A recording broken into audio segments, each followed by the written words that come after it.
지금 11월, 12월이 우리가 인문강의라고 그랬었죠.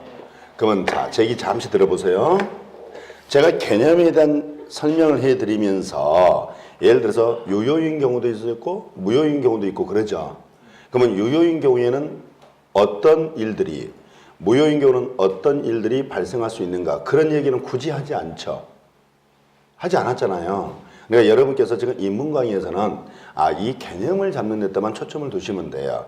이후의 얘기는, 그 내용적 얘기들은 1월 달에 기본서를 가지고 수업할 때 그때 그 내용적 얘기들을 하게 될 거예요. 그래서 지금은 개념. 이게 부동산 이중 매매라는 것은 하나의 부동산에 대해서 매매 계약이 이중으로 체결된 모습을 말하는 거구나. 그래서 먼저 이루어진 매매를 제1매매, 두 번째 이루어졌으니까 제2매매, 그래서 제1매수인, 제2매수인이라는 표현을 쓰는 거구나. 요 개념 정도만 여러분들이 여기서는 인식하시고 넘어가시면 되는 거고요. 그 이후에 또 해야 될 얘기들이 많이 있겠죠. 궁금한 게 있어요. 이더라도 조금은 눌러놓고 생각하지 마시고 이후에 더 많은 얘기들을 하게 되니까 그때 생각해도 늦지 않아요. 지금은 개념만 잡아줘요. 아셨죠? 자, 법률의 해석이라는 게 있어요. 자, 볼까요?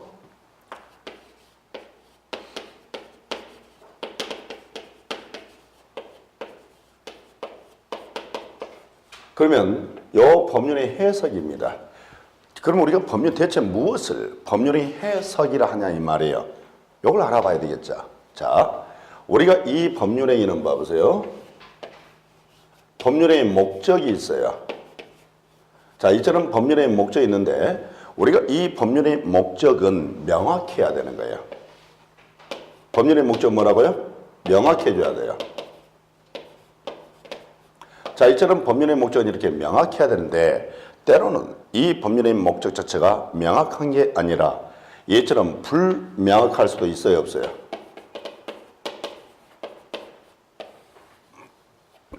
법률의 목적이 이렇게 불명확할 수도 있겠죠. 그럼 방금 제가 이렇게 전제를 깔아드렸잖아요. 법률의 목적은 명확해야 된다라고 전제를 해줬죠. 근데 법률의 목적이 불명확하더란 말이에요. 목적은 명확해져야 되는데 불명확하더라. 그럼 어떻게 해야 되겠어요?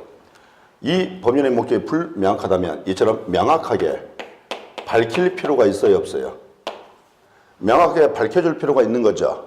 이처럼 법률의 목적이 불명확한 경우에 명확하게 밝히는 것을 우리가 이걸 법률행위 해석이라고 하는 거예요. 그러니까 법률의 해석이라는 것은 법률의 목적이 명확해야 됨에도 불구하고 법률의 목적 때로는 불명확한 경우도 존재하더라는 거예요. 그러면 이 경우에 이 법률의 목적을 명확하게 밝혀주는 것을 우리는 뭐라 부른다? 법률행위 해석이라 한다. 이런 뜻이에요. 자, 예를 들어 드릴게요. 갑이라는 사람이 있는데 자, 이 갑이 등려를 했어요. 딸을 낳았단 말이에요. 자, 이 기쁨을 누구와 함께 나누고 싶다? 친구와. 그럴 수 있겠죠. 그러면 이제 친구들한테 그럽니다. 어이 친구, 내가 이번에 등려를 했네. 한턱 낼게. 뭐라고요? 한턱 내겠다. 라고 친구한테 이렇습니다. 그래서 이제 이 갑과 을이 이제 갑이 을에게 이제 친구에게 한턱 내겠다고 했던 거죠. 그럼 둘이서 이제 술을 마시러 갈 거란 말이에요. 그러면 친한 친구가 술을 마실 때 우리는 단란하게 마셔야 되겠죠. 그래서 단란하게 술을 마시는 곳을 찾아봤어요. 그랬더니 단란주점이 있더라고요.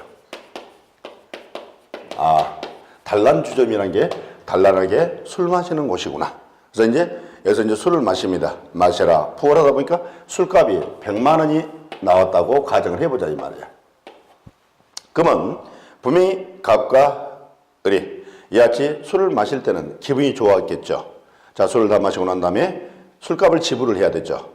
자, 갑이 을에게 한턱 내겠다고 했는데 술값이 100만 원을 지불해야 되는 이런 결론이 나와버렸죠. 갑의 입장에서는 부담스러울 수 있어 없어요?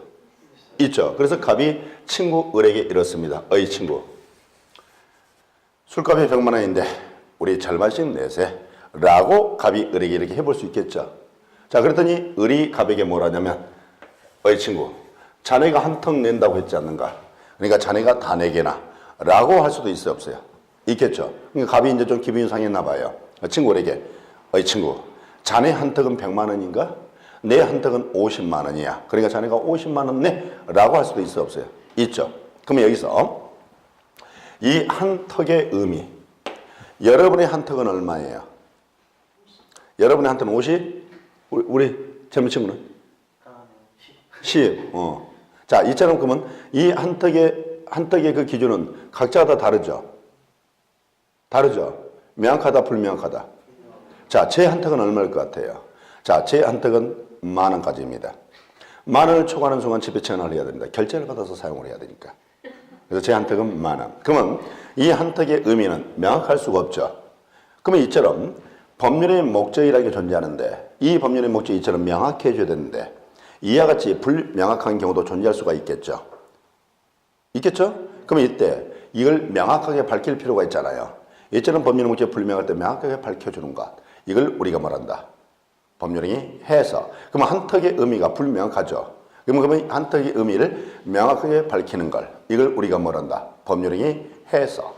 그러면 자신의 의사를 외부에 표시하는 자를 우리는 뭐라 표현하냐면 표의자라 씁니다. 이제 표의자가 뭔지 아셨죠? 의사를 외부에 표시하는 자를 뭐라 부른다? 표의자. 그러면 이 글은 상대방이 되겠죠. 그럼 이런 거예요. 봐보세요. 요 한턱의 의미를 요 표의자 시각에서 해석해 볼 수가 있겠죠. 그렇겠죠? 반면에 이 한턱의 의미를 누구 시각에서? 상대방 시각에서 해석해 볼 수도 있겠죠. 자, 우리가 표의자와 상대방을 뭐라고 표현하냐면 당사자라 부르는 거예요. 그러면 당사자 이외의 자를 뭐라고 그래요? 제3자. 뭐라고요? 제3자. 그러면 제3자 시각에서 해석해 볼 수도 있겠죠. 그럼 이때 우리가 이 법률을 해석하는 경우에 있어서 표의자 시각에서 요 해석하는 이 방법을 우리는 자연적 해석이라고 표현해요. 무슨 해석? 자연적 해석. 반면에 상대방 시각에서 해석하는 이 방법을 우리는 규범적 해석이라고 표현하는 거예요. 반면에 제3자 시각에서 해석하는 이 방법을 우리는 보충적 해석이라고 하는 겁니다. 표의자 시각에서 해석하는 걸 뭐라고 그래요? 자연적 해석. 상대방 시각에서 해석하는 걸 뭐라고 그래요? 규범적 해석. 제3자 시각에서 해석하는 걸 뭐라 한다고요? 보충적 해석. 그러면 좌우지간 이 자리에서 법률이 해석이 뭐라는 건 알았죠? 그러면 됐단 말이야. 구체적 내용은 또 나중에 하기라고. 법률 해석이라는 것은 있잖아. 법률의 목적이 명확해야 됨에도 불구하고 때로는 불명확한 경우들이 존재하더라. 이 경우에 이 법률의 목적을 명확하게 밝혀주는 걸 우리가 말한다. 법률의 해석이라 하는데 이때 이 해석하는 방법이 표의자 시각에서 해석해 볼 수도 있고 상대방 시각, 제3자 시각에서 이렇게 해석해 볼 수도 있는 거구나. 요 정도까지만 확인을 하고 넘기도록 하겠습니다. 자, 188페이지 가보니까 의사표시라는 게 나옵니까? 자, 여기 봐보세요. 여기 한번 봐보세요. 지금 여기 A란 자가 있어요. 자, 이 A란 자가 의도한 바가 있어요. 자, A가 뭔가를 의도한 바가 있겠죠. 자, A가 이 의도한 바를 예부에 표시하는 행위를 합니다. 이 A가 뭔가를 의도하는 바를 예부에 표시하는 행위를 한다고 그랬죠.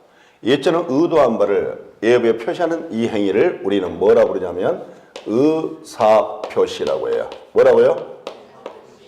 그러면 자, 예를 들어서 봅시다.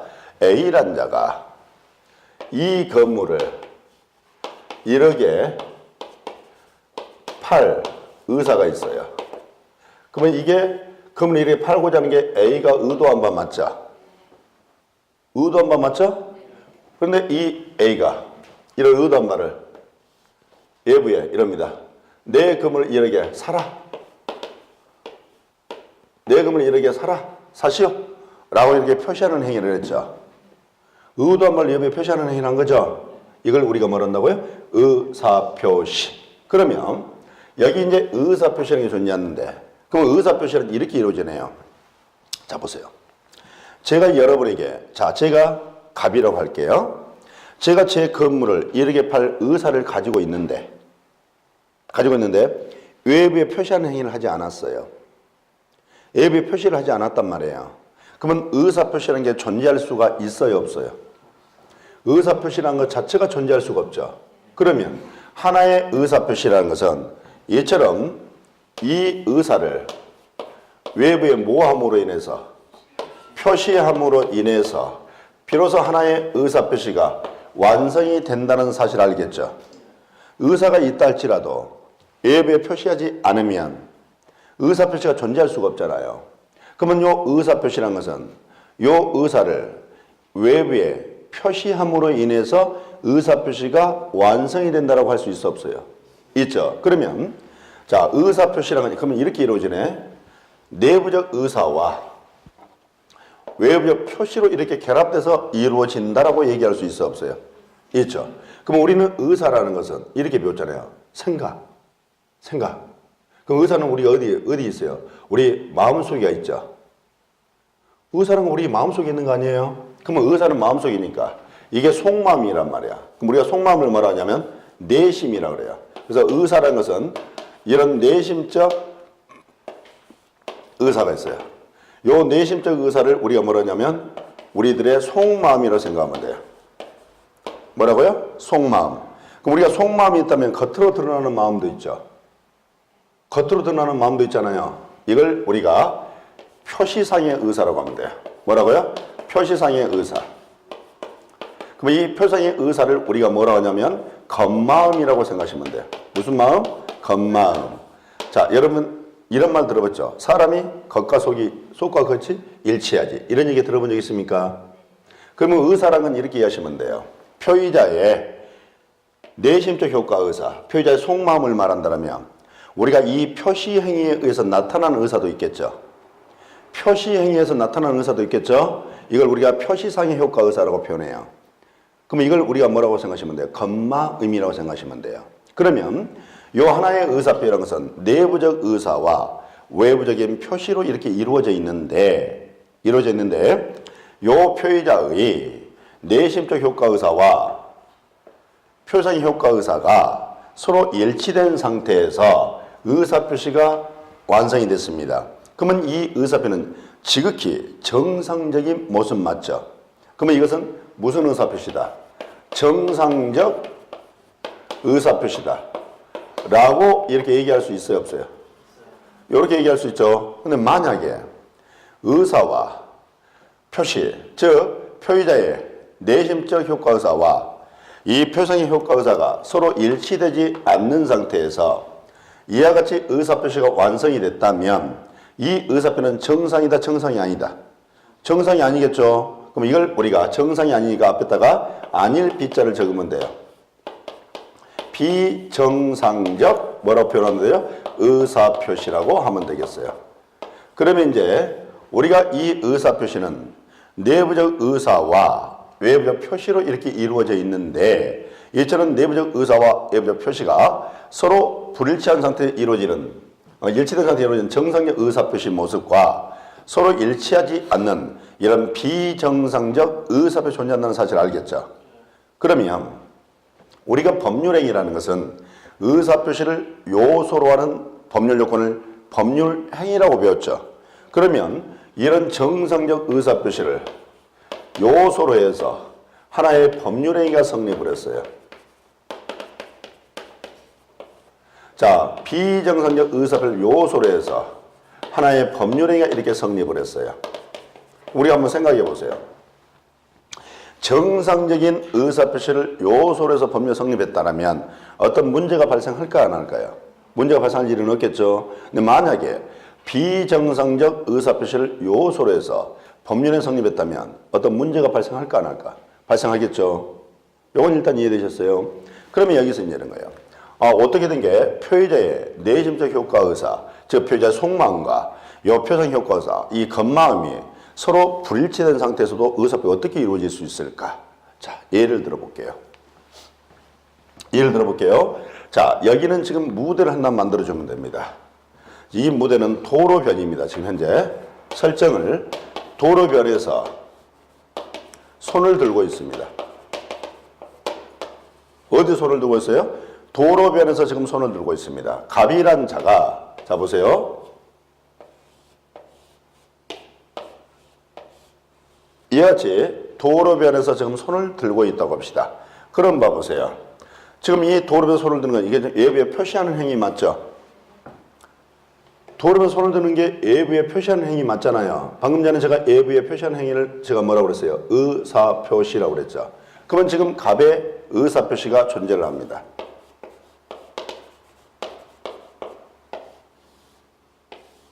그러면 이 의사표시는 제가 이렇게 설명했죠. 내부적 의사와 외부적 표시로 이렇게 이루어졌다라고 말씀드렸었죠. 그렇죠?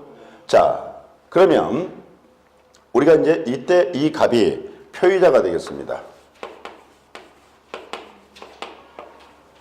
그러면 자 봅시다. 그러면 의사와 외부 표시로 이 의사표시 이루어져 있는데 우리가 이 표의자의 표시상의 의사는 뭘까요?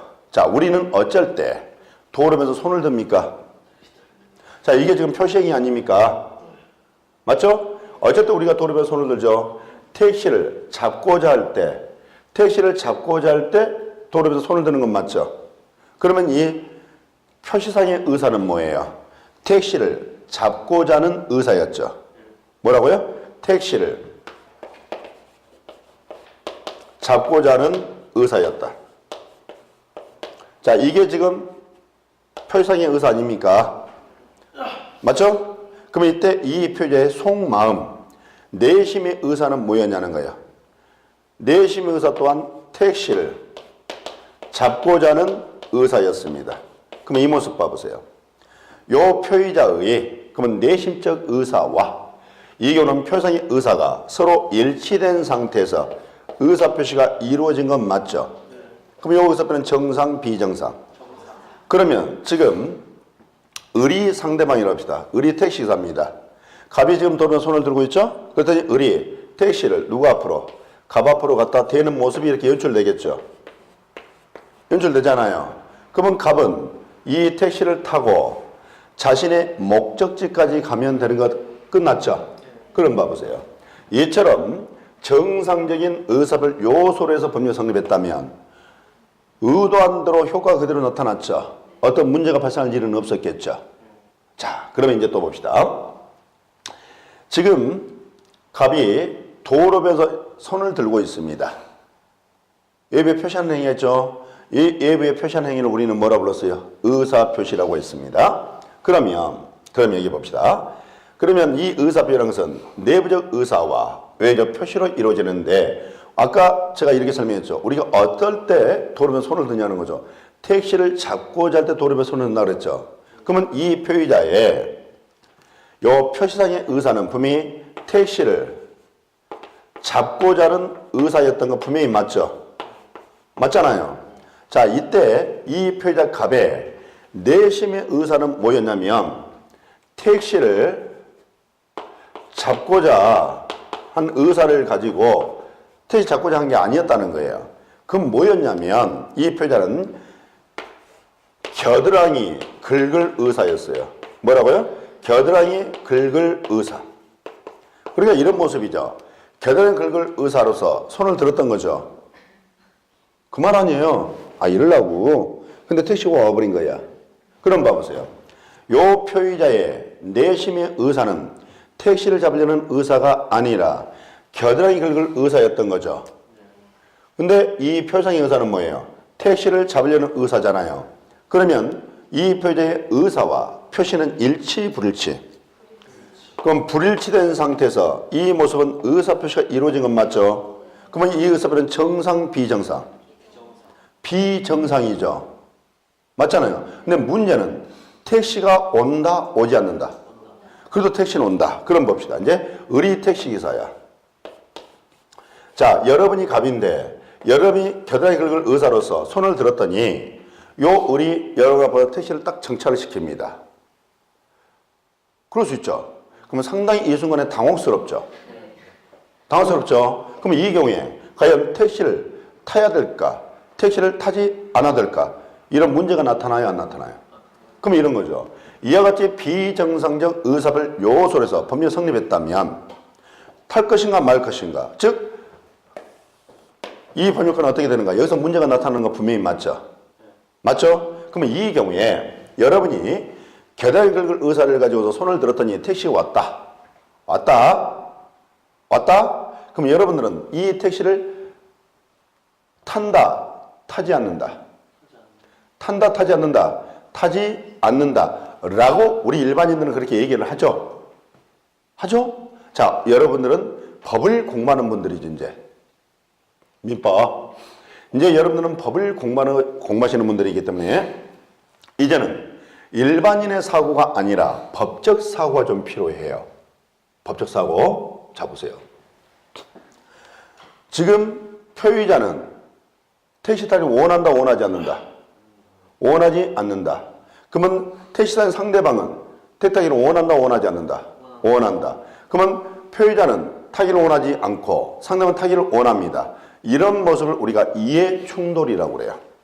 뭐라고요? 이해 충돌. 지금 이해 충돌이 나온 거죠. 표의자와 상대방이 이해 충돌됐잖아요. 그러면 이 이해 충돌 문제를 해결을 해야 될 거 아니에요. 그렇죠? 누가? 우리 민법이 이걸 해결을 합니다. 어떻게 해결하냐는 거죠. 법은 상식이라고 그랬죠. 법은 상식이라고 그랬잖아요. 그럼 한번 생각해 보세요. 요 표의자가 지금 봐보세요. 지금 이 택시를 탈 것이냐 말 것이냐 이 문제는 표의자가 이야기했어요? 상대방이 이야기했어요? 누가 이 문제를 발생시켰냐 이 말이에요. 표의자가 이 문제를 이야기한 자입니까? 상대방이 이야기한 겁니까? 표의자가 이야기했습니까? 그럼 여러분 생각해보세요. 법은 상식이야. 문제를 발생시킨 사람이 책임지는 게 맞겠어요? 아니면 그 상대방이 책임지는 게 맞겠어요? 발생시킨 자가 책임져야 되는 게 맞죠? 맞죠? 그렇다면 이 표의자가 문제를 발생시킨 건 맞잖아요. 그럼 표의자가 문제를 발생시켰으니까 표의자가 책임져야 되는 게 올바른 상식에 부합하죠? 그럼 택시는 택시 타라는 소리 아니야? 그럼 표의자는 택시 타라는 소리 아니에요? 여러분들이 이제는 법적 사고를 해야 돼요. 일반인 사고로 가면 안 돼요. 법을 공부하는 분들은 법적 사고를 보자고요. 지금 누가? 표의자가 비정상적 의사표현한 건 맞죠? 그로 인해서 택시를 탈 것이냐 말 것이냐 문제가 발생한 거 아니에요? 맞죠? 그러면 우리가 책임 소재를 한번 따져보자고요. 문제를 발생시킨 사람이 책임을 져야 되겠습니까? 다른 자가 책임져야 되겠습니까? 발생시킨 사람이 책임져야 된다는 게 우리 상식에 부합한 건 맞죠? 아닌가? 저는 그렇게 보이는데. 그러면 분명히 이 표의자가 문제를 발생시킨 자잖아요. 상대방이 아니라. 그렇다면 이런 표의자 상대 이해 충돌이 생겼을 때 문제를 발생시킨 표의자가 이걸 책임지는 게 상식에 부합하겠죠. 그럼 표의자는 이 택시를 타야 된다? 타지 않는다? 타야 된다라는 결론을 내볼 수가 있겠죠. 지금 법을 공부하는 생각하지 마시고 이런 상식의 입장에서 바라보자는 거예요. 여러분들이 말도 안 돼. 나는 그냥 교당을 손들었는데 내가 택시를 타야 돼? 이렇게만 단순하게 생각하지 마시고 그러면 손을 들었잖아요. 지금 비정상적 의사표현을 한 거죠, 표의자가. 그런데 택시가 왔잖아요. 그럼 여기서 택시를 타야 되냐 말아야 되냐 문제가 발생한 건 맞죠? 그러면 이 문제는 누가 문제를 일으켰어요? 표의자가 비정상적 의사표시 함으로써 문제가 발생한 건 맞잖아요. 맞죠? 그러면 당연히 우리가 상식에 부합해서 판단한다면 문제를 발생시킨 자가 책임져야 된다는 게 올바른 모습 아니겠어요? 맞죠? 그러면 이 표의자는 택시를 타야 된다 이런 결론이 나오겠죠. 그래서 우리 민법에서 표의자와 상대방의 이해가 충돌되는 경우라면 우리 민법은 기본적 태도는 누구를 먼저 보호한다? 상대방을 먼저 보호한다는 얘기야. 표의자와 상대방의 이해가 충돌되는 경우에 누구를 먼저 보호한다? 상대방을 먼저 보호한다. 상대방을 보호할 필요가 없는 경우도 있겠죠. 근데 한번 생각해 보세요. 분명히 표의자와 상대방의 이해 충돌된다면 분명히 상대방을 보호한다는데 때로는 상대방을 보호할 필요가 없더란 말이에요. 그러면 이와 같이 상대방을 보호할 필요가 없음에도 불구하고 상대방을 보호한다 이렇게 가기는 곤란하죠. 그래서 상대방을 보호할 필요가 없는 경우는 이때는 누구를 보호한다? 표의자를 보호한다. 이런 시각을 가지셔야 돼요. 다시 한번 표의자와 상대방이 이해 충돌의 경우라면 누구를 먼저 보호하자? 상대방을 먼저 보호하자. 근데 이 상대방을 보호할 필요가 없는 경우라면 이때는 누구를 보호하자? 표의자를 보호하자. 자, 보세요. 그럼 이 경우 봐보세요. 그러면 이 경우에 이 표의자는 택시를 타야 된다고 말씀드렸었죠. 근데 우리 가정을 해보는 거예요. 만약에 이 상대방 의리, 택시사 의리, 상대방 의리, 요 표의자 갑씨가 택시를 잡으려고 손을 든 게 아니란 사실을 알아. 택시 잡으려고 손을 든 게 아니란 걸 안단 말이에요. 그런 경우까지 이 상대방을 보호할 필요가 있겠어요, 없겠어요? 그때는 없겠죠. 이때는 상대방 보호할 필요가 없잖아요. 그러면 그때는 누구 보호하라? 표의자. 그래, 그때는 택시 탈 필요 있다, 없다? 없다. 이렇게 결론을 내면 된다, 이 말이에요. 그러면 제가 방금 이런 표현을 썼어요. 어떤 표현을 썼자면, 어떤 사실을 안다라는 표현을 썼죠. 이 표현을 썼잖아요. 자, 보세요. 제 이름이 이건호라고 했죠. 그렇죠? 자, 이건호가 어떤 잔지, 친구들이 이건호를 이렇게 표현합니다. 뭐라 표현하냐면, 이건호는 아주 멋진 놈이야. 멋진 놈이야. 라고 이렇게 표현한다 합시다. 그러면 이건호는 멋진 놈이죠. 그러면 이처럼 이건호는 멋진 놈이라는 사실이에요. 어떤 사실? 멋진 놈이라는 이 사실을 A는 압니다. 그런데 이 B란 자는 요 이건호가 멋진 놈이라는 사실을 B는 모릅니다. 그럼 이처럼 아는 경우도 있고 모르는 경우도 있겠죠. 그렇죠. 자, 어떤 사실을 압니다. 자, 이걸 우리 법학에서는 뭐라고 쓰냐면 이걸 악이라고 합니다. 뭐라고 그래요? 악이. 지금 어떤 사실을, 멋진 놈은 사실을 모르죠. 모르잖아요. 이걸 우리 법학에서는 뭐라 쓰냐면 선의라고 합니다. 다시 한번, 어떤 사실을 안다. 법에서는 뭐라고 표현한다고요? 악이. 어떤 사실을 모른다. 법에서는 모른다? 선의. 그럼 봐보세요. 우리 일반인들은 선의와 악이라는 의미는 착하다, 나쁘다는 의미로 이해가 되고 있죠. 그렇지만 법에서는 전혀 그와 무관하죠. 법에서 말하는 선의, 악이라는 것은 착하다, 나쁘다는 개념이 아니란 거 알겠어요? 착하다, 나쁘다가 아니에요. 어떤 사실을 안다. 뭐라고요? 악이. 모르면 선의. 알면? 모르면 선의. 자, 오늘 우리 여사님들이 귀가하시면 저녁에 신랑분이 이제 퇴근했을 때 신랑분에게 한번 물어보세요. 이렇게 물어보는 겁니다. 상당히 애교 섞인 소리로 해야 되겠죠. 내가 예쁘다는 사실을 알아? 이렇게 한번 여러분들이 신랑에게 한번 질문해 보세요. 그러면 이때 신랑의 반응이 있겠죠. 이런 반응이 있을 거예요. 미쳤어? 이러면 멋이 없는 거죠. 근데 신랑이 이런 거예요. 아, 당연히 알지. 이렇게 얘기하죠. 이렇게 말씀하시면 그때 딱 이렇게 얘기해요. 이걸 보고 당신은 악이라고 하는 거야. 법에서는. 몰라 그러면 이때 법에서는 이걸 선이라고 하는 거야. 제 말 하셨어요? 선이 악이 개념하셨죠? 그래서 우리 법학에서 선이다, 악이다. 요 단어는 신문에 나올 정도로 이제 앞으로 듣게 되는데 어떤 사실을 안다. 뭐라고 한다? 악이. 모르면 선이. 알면? 모르면? 와. 자, 이런 식으로 우리가 법률용어로 익히는 거예요, 이제. 선이, 악이. 그러니까 뭐 선이다 이렇게 표현됐으면 어떤 사실을 모른다. 악이로 됐으면 어떤 사실을 안다. 이런 뜻입니다.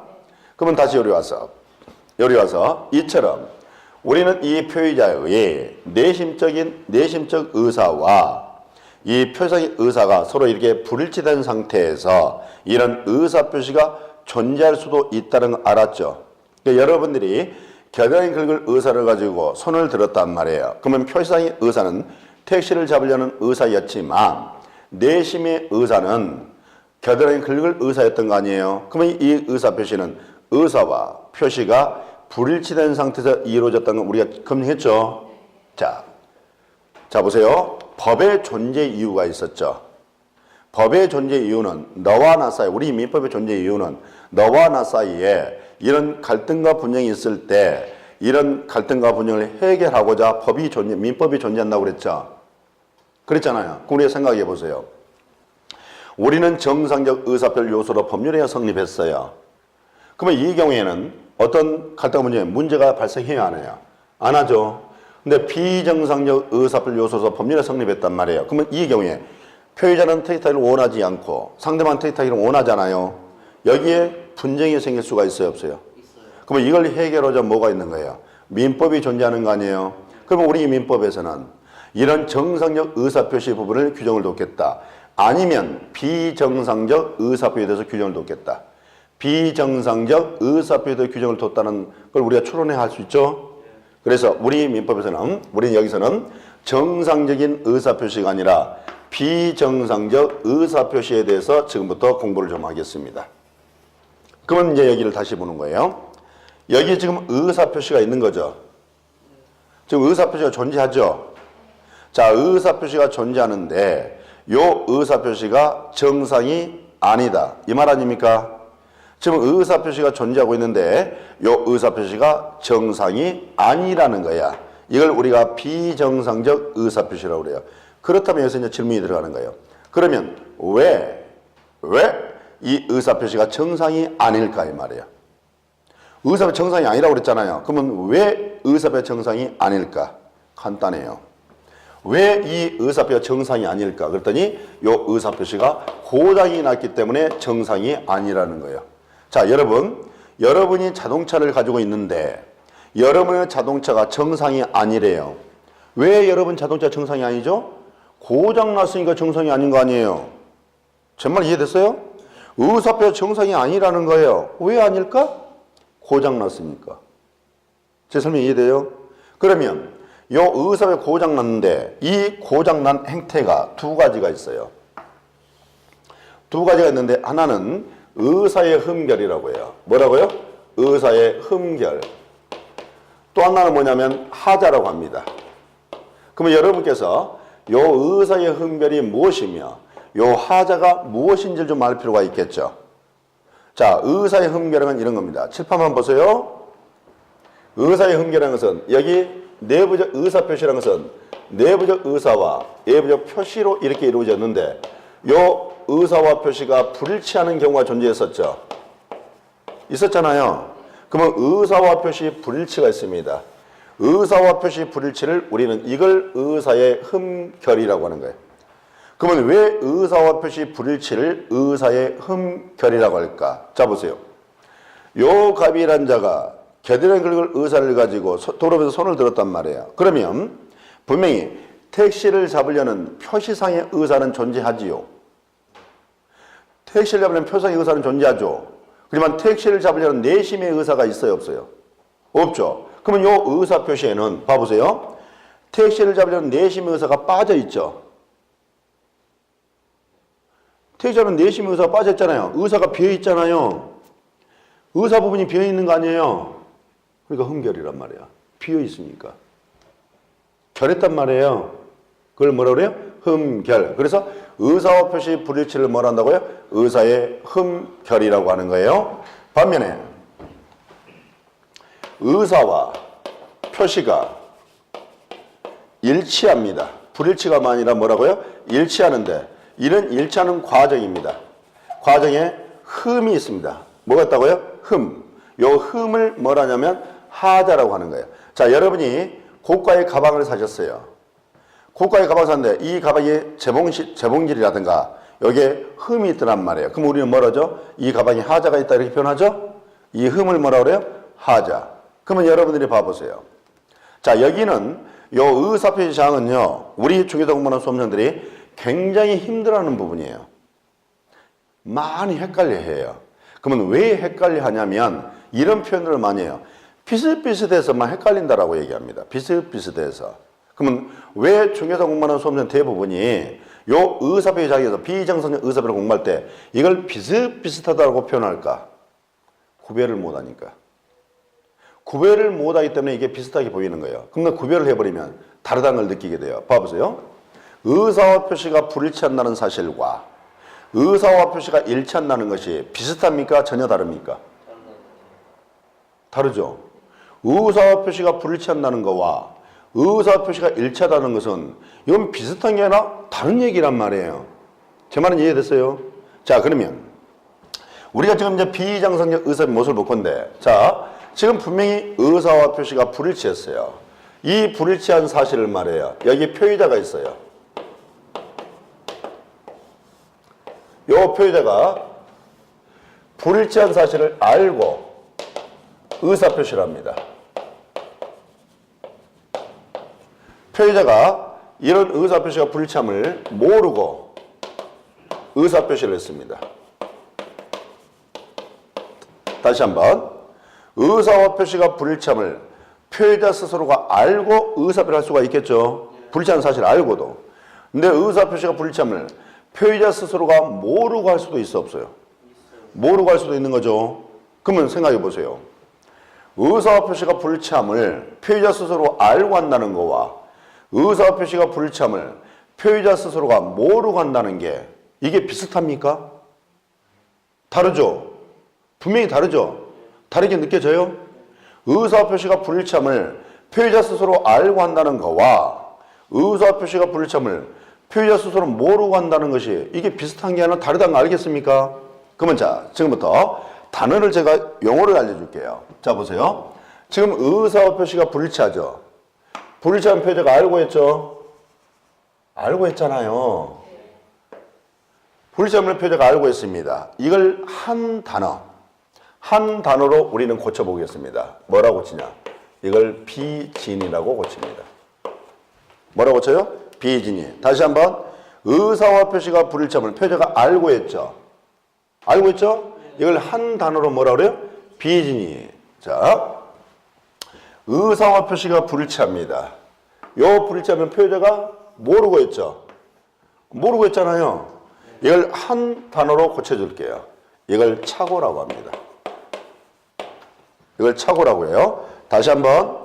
의사와 표시가 불일치했죠? 이 사실을 표의자가 알고 합니다. 한 단어. 비진이. 의사와 표시가 불일치합니다. 이 사실을 표의자가 모르고 있죠? 한 단어. 다시 한번. 의사와 표시가 불일치한 표의자가 알고 있죠? 한 단어. 비진이.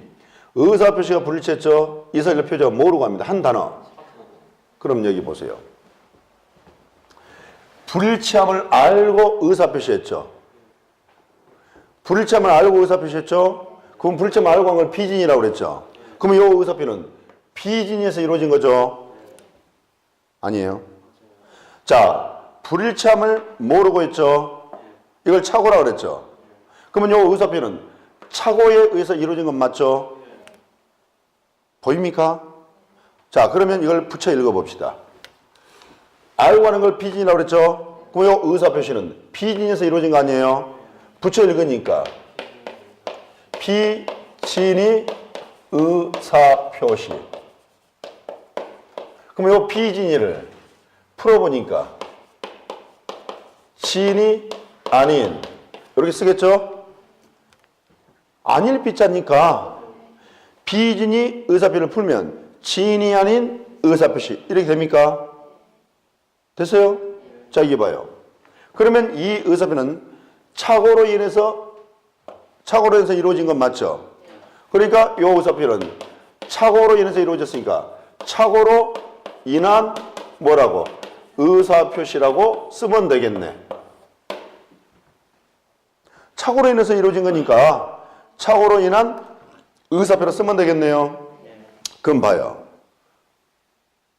비진이 의사표시, 즉 지인이 하는 의사표시가 존재합니다. 착오로 인한 의사표시가 있습니다. 자, 이게 비슷합니까? 한번 봐보면 봐야 돼요.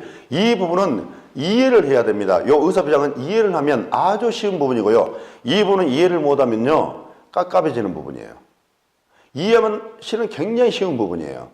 자, 비진이 의사표시와 착오로 인한 의사표라는 제가 비정상적 의사 모습을 두 개를 썼죠. 썼죠? 자, 이게 비슷합니까? 다릅니까? 자, 보세요. 불일치함을 알고 한다는 거와 불일치함을 모르고 한다는 것이 비슷할 수가 없잖아요. 이건 다른 거죠. 다른 건 맞죠? 자, 봅시다. 한 번만 더 할게요. 의사와 표시가 불일치함을 표의자 스스로 알고 했다. 한 단어, 비진이. 의사와 표시가 불일치했다. 이 사실을 표의자가 모르고 했죠? 한 단어, 차고. 그러니까 우리 수험생들은 이렇게 분석을 안 한 거예요. 불일치함을 알고 있지. 그걸 한 단어로 뭘 한다? 비진이라 한다. 불일치함을 모르고 했다. 한 단어로 뭘 한다? 차고. 그러면 이것을 이제, 그러면 비진에서 이루어진 거잖아요. 붙여 읽으면 비진이 의사표 이렇게 돼버리잖아요. 그럼 여기서 보면 착오로 인해 이루어진 거죠. 착오로 인한 의사표시. 이렇게 붙여 읽으면 되는 건데. 그럼 당연히 비진이 의사표시, 착오로 인한 의사표시. 당연히 이렇게 용어가 나와버리잖아요. 암기하지 않아도. 그럼 뭘 알아야 돼요?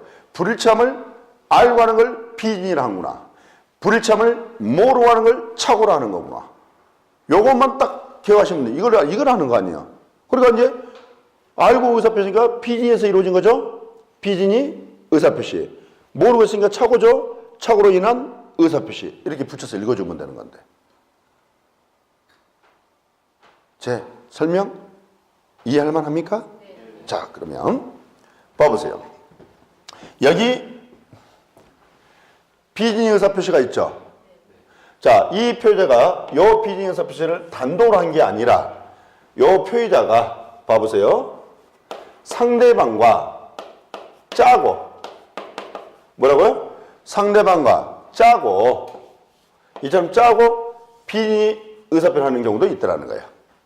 표의자가 상대방과 짜고 비진이 의사표를 하더라는 거예요. 자, 이 비정선 의사표를 우리는 통정 허위 표시라고 해요. 뭐라고요? 통정 허위 표시. 그럼 봐보세요. 표의자가, 자, 제 얘기 들어보세요. 표의자가 단독으로 비진이 의사표를 했느냐, 표의자가 상대방과 짜고 비진이 의사표를 했느냐는 것은 이게 비슷합니까? 다릅니까? 다르죠. 표의자가 단독으로 지금 비진이 의사표를 했느냐, 아니면 이 표의자가 상대방과 짜고 비진이 의사표를 했느냐는 것은 이게 비슷한 게 아니라 다르다는 거 알겠어요? 비슷한 게 아니잖아요. 다르잖아요. 근데 이걸 비슷비슷하다고 그래. 그러니까 이게 문제가 있는 거예요. 그러니까 다른데 다르다는 것을 인식을 못하고 있는 거예요. 그러면 왜 다름을 인식을 못하느냐? 이 차이점들을 구별을 못하고 있기 때문에 그런 거예요. 제 말 아셨죠? 자, 마지막 봐보세요. 그러면 여기는 의사와 표시가 일치된 상태에서 여기는 의사표시가 이루어졌죠. 아, 일치된 상태에 이루어졌잖아요. 근데 여기 의사표는 뭐가 있어요? 흠이 있잖아요. 흠. 뭐가 있어요? 흠. 요 흠을 뭐라 불러요? 하자. 그래서 이걸 흠을 하자로 고치니까 하자 있는 의사표시 이렇게 되겠네. 흠을 하자라고 하니까 그럼 이 의사표시는 하자 있는 의사표 되겠죠. 그럼 이 모습 봐봐요. 착오로 인한 의사표시라는 게 있고 하자 있는 의사표라는 게 있잖아요. 그러면 착오로 인한 의사표는 좌우지간 일단은 의사표시가 일치 불일치 불일치한 모습이죠. 반면에 하자 있는 의사표는 의사표시가 일치 불일치 일치. 그러면 의사표시가 불일치한다는 것과 의사와 표시가 일치한다는 것은 이게 비슷합니까? 다릅니까? 그러면 착오로 인한 의사표시와 하자에 있는 의사표시는 비슷한 게 아니라 다르네. 다르죠? 그러면 제가 지금 비정상적 의사 모습 4가지를 썼어요. 진행 의사표시, 통정허위 표시, 착오로 인한 의사표시, 하자에 있는 의사표시 4개를 지금 모습을 썼는데 요게 다 다르다는 건 알겠어요? 이제? 알겠어요? 한 번만 더 합시다. 이 부분 이해만 하면 굉장히 쉬울 수 있는 부분이라서 이해를 자꾸 해보시는 게 좋습니다. 의사와 표시가 불일치함을 표의자 스스로가 알고 있다. 한 단어, 비진이. 의사와 표시가 불일치함을 표의자 스스로는 모르고 했다. 한 단어, 착오. 그럼 봐보세요. 얘처럼 불일치함을 표의자 스스로 알고 행하는 의사표시가 있겠죠. 그러면 이 의사표시라는 것은 비진이에서 이루어진 거죠. 그래서 뭐라고 부른다? 비진이 의사표시. 달리 진이 아닌 의사표시. 자, 의사표시가 불일치한 표의자가 모르고 행한 의사표도 있죠. 자, 모르는 걸 착오라 그랬죠. 그럼 이 의사표는 착오로 인해서 이루어진 건 맞죠. 그래서 뭐라 부른다? 착오로 인한 의사표시. 됐어요? 자, 표의자가 말이에요. 단독으로 한 게 아니라 상대방과 짜고 비진이 의사표를 하는 경우도 있다고 그랬죠. 그러면 상대방과 짜고 하는 비진이 의사표시를 우리는 뭘 한다? 통정의 표시. 그럼 봐보세요. 비진이 표시는 표제가 단독으로 했죠. 그래서 우리가 비진이 의사표시를 뭐라고도 부르냐면 단독의 표시라고도 부르는 거예요. 그래서 아까 통정의 표시는 상대방 짜고 했잖아요. 상대방과 짜고 비진이 표시하면 통정의 표시라고 그랬잖아요. 그러면 비진이 표시는 단독으로 한 거 아니에요. 그러니까 단독의 표시라고도 해요. 제 설명 아시겠어요? 자, 의사표시가 일치된 상태에서 의사표시 이루어졌는데 이 의사표시에 흠이 있더라는 거예요. 이와 같은 의사표시를 하자 있는 의사표시. 한 번만 더. 그러면 지금 비진이 의사표시와 착오로 인한 의사표를 한번 봐보세요. 공통점은 의사표시가 불일치한다는 점은 공통점이죠. 이제 차이점이 불일치함을 표시할 스스로가 알고 하느냐 모르고 하느냐, 이게 차이점이라는 거 알겠어요? 그래서 불일치함을 알고 하면 우리는 비진이 의사표시에, 모르고 하면 착오로 인한 의사표시, 이렇게 쓰면 되는 거구나. 자, 표의자가 말해요. 이 비진이 의사표시를 단독으로 한 게 아니라 상대방과 짜고 이런 비진이 의사표시를 했다면 이때는 우리는 뭐라고 표현한다? 동정의 표시라고 하는 거구나. 자, 의사와 표시가 일치된 상태의 의사표가 이루어졌는데 이 의사표에 흠이 있는 의사표가 존재하더라. 요 흠 있는 의사표를 우리는 뭐라 부른다?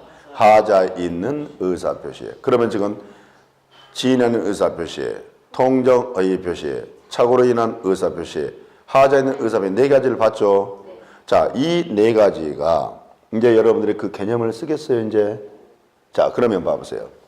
우리 민법에서는 민법 제107조에서는 지인이 하는 의사표시를, 108조에서는 통정의 표시를, 109조에서는 착오로 인한 의사표시를, 민법 110조에서는 하자에 있는 의사표시 규정을 두고 있어요.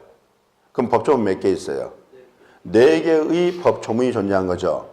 요 4개의 법조문에서 공인중개시험에서는 최소 2문제를 출제한다고 보면 돼요.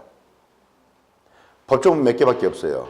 4개. 4개의 법조문밖에 없는데 여기서 2문제를 출제한단 말이에요.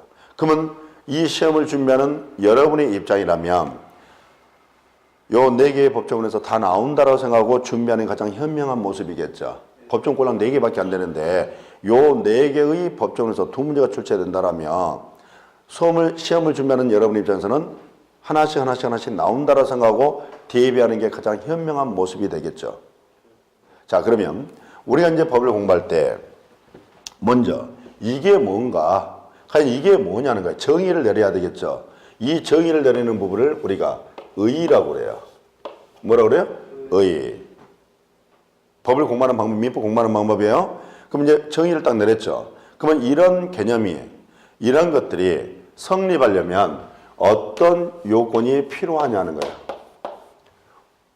어떤 요건들이 필요하냐는 거야. 그러면 이런 요건이 이제 갖췄죠. 갖추면 어떠한 법률 효과가 나타나냐는 거야. 그래서 우리 민법 공부는 체계를 잡을 때 항상 이런 체계를 잡아주시면 돼요.